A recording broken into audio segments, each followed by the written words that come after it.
हर हर महादेव। देवों के देव महादेव जी के चरण में प्रणाम करती हूँ, मेरा प्रणाम स्वीकार हो। माता गौरा पार्वती के चरण में प्रणाम करती हूँ, मेरा प्रणाम स्वीकार हो। गणपति ललनवा के चरण में प्रणाम करती हूँ, मेरा प्रणाम स्वीकार हो। गुरु भाई बहन, मैं एक कथा सुनाने जा रही हूँ। इस कथा को पूरा सुनिए, रहस्य जानिए। आदि नहीं, आदि सुनने में शिव गुरु का अपमान होती है और पूरा सुनने में ज्ञान होती है, इसलिए कथा को पूरा सुनिए और रहस्य जानिए। हर हर महादेव, घर घर महादेव। गुरु भाई बहन, एक राजा थे। एक राजा थे और एक रानी थी। तो राजा साहब भगवान के भक्त थे, भगवान के पुजारी थे, महादेव के पुजारी थे। महादेव के शिव शिष्या थे, वो शिष्या थे। महादेव के 3 सूत्र के पालन किया करते थे और मंदिर जाया करते थे। जब मंदिर जाते थे तो उन्हें बहुत खुशी मिलता था। राजा के घर परिवार बहुत अच्छे से चल रहा था। राजा साहब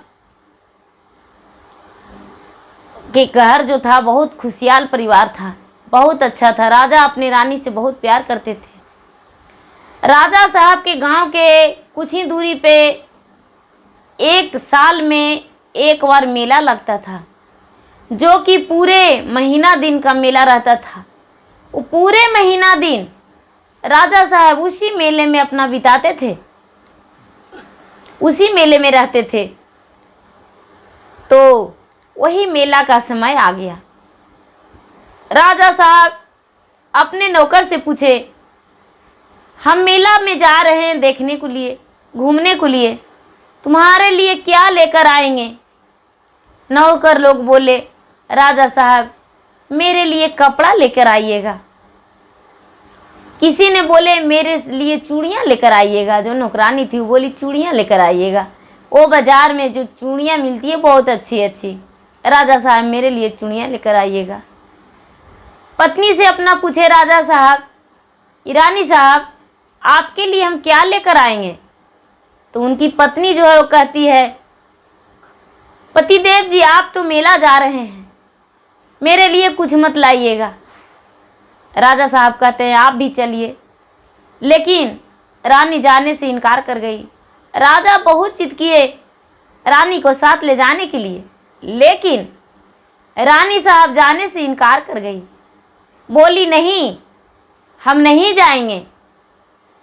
राजा साहब लास्ट में कहते हैं तो आपके लिए क्या लेकर आएंगे वो तो बता दीजिए। रानी कहती है नहीं राजा साहब, मेरे पास तो सारा चीज़ है पड़ा, हम क्या करेंगे? राजा साहब बहुत जिद किए, अपने रानी से बहुत जिद किए। तो रानी कहती है, राजा साहब मेरे लिए एक छोटा सा उपहार लेकर आइएगा। राजा कहते हैं क्या उपहार? रानी कहती है, राजा साहब आप तिरिया चरित मेरे लिए लेकर आइएगा। राजा बोले वो क्या होता है? तो राजा साहब अब मेले में जाइएगा तब तो जानिएगा, जाइए। राजा साहब गुरु भाई बहन मेले में चल गए। मेले में जब चल गए तो वहाँ भी राजा साहब प्रतिदिन भगवान के सेवक बन के रहते थे, भगवान के सेवक बन के रहते थे और रात्रि में मेला घूमते थे और दिन में सोते थे। राजा साहब पूजा पाठ करके सो जाते थे। रात्रि का समय में मेला लगता था। जब गुरु भाई बहन वहाँ राजा घूमने लगे तो उसी शहर में बेचारी एक नाचने वाली रहती थी। नाचने वाली के पास राजा गए अपना समय बिताने के लिए, देखने उनका नाच। जब नाच देखने गए तो इनका याद आया कि अरे हमको पत्नी बोली थी कि तिरियाचरित लेकर आइएगा, तो अब तो समय काफ़ी बीत चुका है। वो पान के दुकान में गए राजा साहब। अब पान के दुकान में कहने लगे कि अरे तमोली भाई हम कुछ तुमसे लेने आए हैं, क्या मुझे दोगे? तो वो कहते हैं हाँ राजा साहब, जो मेरे पास रहेगा आपके सामने उपस्थित कर देंगे। पान का दुकान वाले से बोले राजा, हमें तिरिया चरित की ज़रूरत है, तिरिया चरित चाहिए। वो पान की दुकान वाले बोले, राजा साहब मेरे पास नहीं है। राजा साहब राशन की दुकान वाले के पास गए, राशन के दुकान वाले भी मना कर दिए। राजा साहब सुनार की दुकान गए, वो भी मना कर दिए। राजा साहब फल बेचने वाले के पास गए, तो फल बेचने वाले भी स्त्री थी, वो कहती है, राजा साहब तिरिया चरित शिक्षा देती है, वो देखिए नाचने वाली, नाचने वाली को आप कहिएगा तो आपको तिरिया चरित दे देगी। बोले ठीक है। ये राजा साहब वो नाचने वाली के पास गए, वहाँ नाच देखते देखते और उसको जाके उसके पास गए और जाकर बोले, अरे तुमसे कुछ हमें मांगना है, क्या तू देगी? वो नाचने वाली बेचारी कहती है, हाँ देंगे, क्या चाहिए राजा? आप तो बड़े राजा हैं, मैं एक नाचने वाली हैं। कहते हैं, मुझे तिरिया चरित चाहिए। बोले कि राजा साहब आज नहीं, हम कल देंगे। बोले ठीक है। वो जो नाचने वाली थी उसके पास अनेक रंग के व्यक्ति आते थे, नाच देखते थे। वो जो नाचने वाली जो थी हर चीज़ का उसके जानकारी था। जब राजा सुबह होकर फिर उसके पास गए तो फिर कहती है, राजा साहब शाम में आइएगा। शाम में भी राजा गए, शाम में भी वो कुछ नहीं बोली, फिर सुबह बुला ली। राजा गुस्से में आकर कहते हैं, अरे तू एक नाचने वाली भी होकर इतना परेशान होकर कर रही हो मुझे, अपने आप को क्या समझती हो? मेरा कोई भी इज्जत नहीं, कोई वैल्यू नहीं है। वो नाचने वाली कहती है, राजा साहब आप तिरिया चरित मांगे हैं, हम तिरिया चरित देंगे राजा साहब, लेकिन इसके लिए आपको कष्ट करना पड़ेगा। राजा बोले क्या? बोले कि राजा साहब आज आप अपना रात्रि में घर जाइए और चुपचाप चले आइएगा, अपना घर के पूरा महल में देख लीजिएगा और चुपचाप चले आइएगा। राजा साहब घोड़े सवार होकर रात्रि के समय में घर गए, अपना महल के अंदर गए। जो दरबान था राजा को देखकर तो गेट खोल दिया। राजा अंदर गए तो सबसे पहले अपना कक्ष में गए। जब अपना कक्ष में गए तो देख रहे हैं कि अपने रानी के साथ मंत्री सोया हुआ है, मंत्री सोया हुआ है। राजा साहब शर्म से अपना सर झुका लिए और कहने लगे, हे महादेव ये मुझे क्या दिखा रहे हैं? ये क्या अनर्थ हो रहा है? ये जो मंत्री है वो मेरे पत्नी के साथ सोया हुआ है, मुझे तो जीना ही व्यर्थ लग रहा है, मुझे मर जाना ही खुशी है। इतना सोचकर राजा लौट आए, पीछे ही उल्टे पांव लौट गए और लौटकर उसी मेले में चले गए, उसी नाचने वाली के पास, और जाकर कहने लगे, हम घर गए लेकिन जी करता है कि दोबारा घर ना जाऊं। वो बेस्या बोली, क्या देखें? घर गए तो क्या देखें? बोले कि हम यही देखें कि मेरे पत्नी के साथ कोई और सो रहा है। बोले कोई बात नहीं राजन, आप चुपचाप रहिए, आज पूरे रात बिताइए, आराम से खाइए पिए आराम कीजिए, कल शाम को फिर रात्रि में जाइएगा। जब राजा ऐसा बात सुने तो चुपचाप आराम से बैठे सोए, खाए पिए आराम किए। सवेरा हुआ, फिर शाम हो गया, फिर रात्रि हुआ तो राजा उससे बोले कि क्या करें? वो जो नाचने वाली थी वो कहती है, राजा साहब फिर से आप अपने राजमहल जाइए, लेकिन आज ऐसे नहीं जाइए।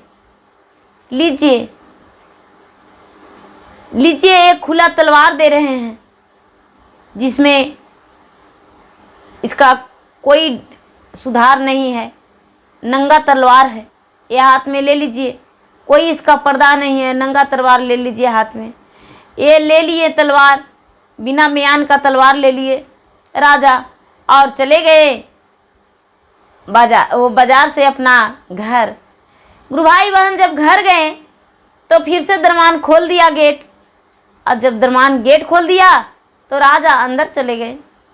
अपने कक्ष में फिर से देख रहे हैं कि मंत्री सोया हुआ है, रानी भी सोई हुई है। एक क्या किए, राजा साहब मंत्री को सर को शरीर से अलग कर दिए, दो धच कर दिए और उसका शरीर को अपना थैली में बंद करके और यहाँ ले आए यहाँ लाकर इस नाचने वाली के जिम्मा कर दिए कि लीजिए ये हम लाए हैं घर से। वो जो बेचारी नाचने वाली है वो कहती है राजा साहब कल आपको तिरियाचरित हम दे देंगे, आप चिंता मत कीजिए। राजा साहब बोले ठीक है कोई बात नहीं। जब सवेरा हुआ तो राजा साहब को नाचने वाली कहती है राजा साहब ये रहा तिरियाचरित। वो मूड़ी को बांध दी अच्छे से और एक उपहार में उसको गिफ्ट में बंद करके उपहार राजा को दे दी और बोली कि राजा साहब अपने घर जाइएगा तो अपने पत्नी को दे दीजिएगा और बोलिएगा कि हम तिरियाचरित खरीद के लाए हैं। आपको रानी जो रहेगी वो देखकर बड़ा प्रसन्न हो जाएगी, लेकिन पैक खोलेगी तो मूर्छित हो जाएगी। जब तक गुरु भाई बहन रानी जो थी, रानी क्या की कि सवेरा हुआ तो नींद खुला तो देख रही है कि ये मंत्री का सिर तो कटा हुआ है। मंत्री का सिर कटा हुआ है, किसने काटा, कौन चोर डाकू कौन ऐसा था जो मंत्री को सिर काट लिया है। वो रानी ने क्या किया कि उसी महल में जमीन खुदवा के और मंत्री को अकेले गाड़ दी और गाड़ के और झाँक दी कि जिसमें किसी को पता नहीं चले। मेरे राजा तो हैं, वो तो मेले पर गए हैं तो उन्हें तो पता ही नहीं चलेगा। ऐसा सोचकर और वैसा कर दी। जब ये राजा उस दिन पहुँचे तो रानी कहती है राजा साहब, बड़े ताव से बड़े डट के कहती है राजा साहब कुछ याद है। राजा बोले हाँ याद है, मुझे नौकर ने बोले थे कपड़े लाने के लिए। देखिए बहुत सुंदर सुंदर हम कपड़े लाए हैं नौकर के लिए। नौकर को राजा कपड़ा दे दिए। नौकरानी दौड़ी दौड़ी आई, नौकरानी के लिए चूड़ियाँ ले गए थे, बच्चे के लिए खिलौने ले गए थे, जो जैसा था वो उसके लिए वैसा सामान खरीदे थे राजा साहब। रानी कहती है राजा साहब आप भूल गए हैं। राजा कहते हैं नहीं रानी हम कुछ भी नहीं भूले हैं। रानी बार बार कहती है राजा साहब आप भूल गए हैं। रानी कहती है नहीं राजा साहब हम नहीं भूले हैं। राजा साहब वो उपहार निकाल कर और रानी के हाथ में दे दिए, बोले कि लीजिए तिरियाचरित ये है। रानी पाकर बड़ी खुश हो गई और कहती है कि इसमें तिरियाचरित कैसे रह सकता है। बोले हाँ हाँ राजा साहब, रानी साहब देखिए इसमें तिरियाचरित है। रानी ने क्या किया कि उस उपहार को खोल कर देखी तो उसमें तो मंत्री का मुड़ी था। मंत्री का मुड़ी था तो राजा बोले क्या तिरियाचरित है। ए रानी कहती है मुझे माफ कर दीजिए, मुझसे बहुत बड़ा भूल हो गया कि आपको हम तिरियाचरित लाने को लिए बोले तो ये मंत्री का मुड़ी दिए। कहाँ से ये मंत्री का मुड़ी। राजा कहते हैं रानी साहब आप मेरे बातों को विशेष मत बढ़ाइए और आप चुपचाप ही रह जाइए, क्योंकि इसी वक्त हम आपको देश निकाला दे रहे हैं। मेरे राज का, मेरे देश से आप दूर हो जाइए। कभी दोबारा मेरे राजमहल में अपना मुख को मत दिखाइएगा।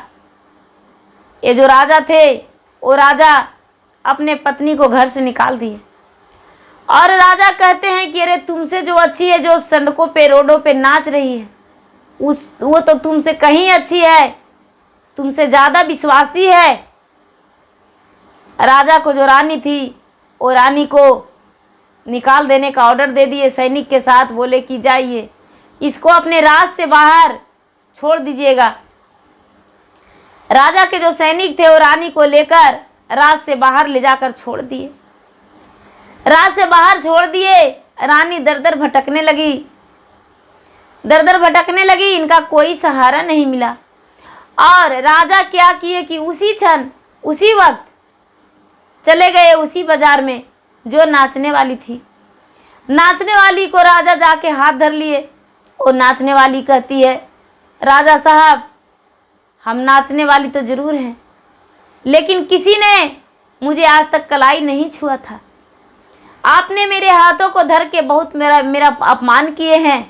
राजा साहब, मैं भी एक भगवान का भक्त हूँ और भगवान से रात दिन प्रार्थना करते रहती हूँ कि हे भगवान, मेरा जीवन भी एक खुशहाली जीवन बीते, और कुछ नहीं मांगते भगवान से, मुझ पे भी दया बरसाइए। राजा कहते हैं, हम भी भगवान से यही मांगते थे, लेकिन मेरा ज़िंदगी तो नर्क से बेहतर बन गया, इसलिए हम चाहते हैं कि अपना रानी हम तुम्हें बनाएं, तुम मेरे घर चलो।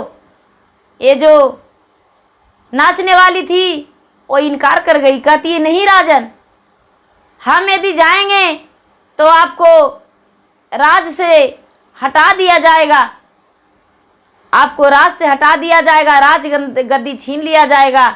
राजा कहते हैं, इससे मुझे कोई फिक्र नहीं है, गद्दी हट जाए या मेरा राज हट जाए, उससे मुझे कोई फर्क नहीं पड़ता है, हम तुम्हें अपना ले जाकर अपना महल की रानी बनाएंगे। राजा क्या किए कि उस नाचने वाली को हाथ धर लिए और उसके लिए डोली कहार मंगवाए और उसे दुल्हन बनाकर अपना घर ले गए।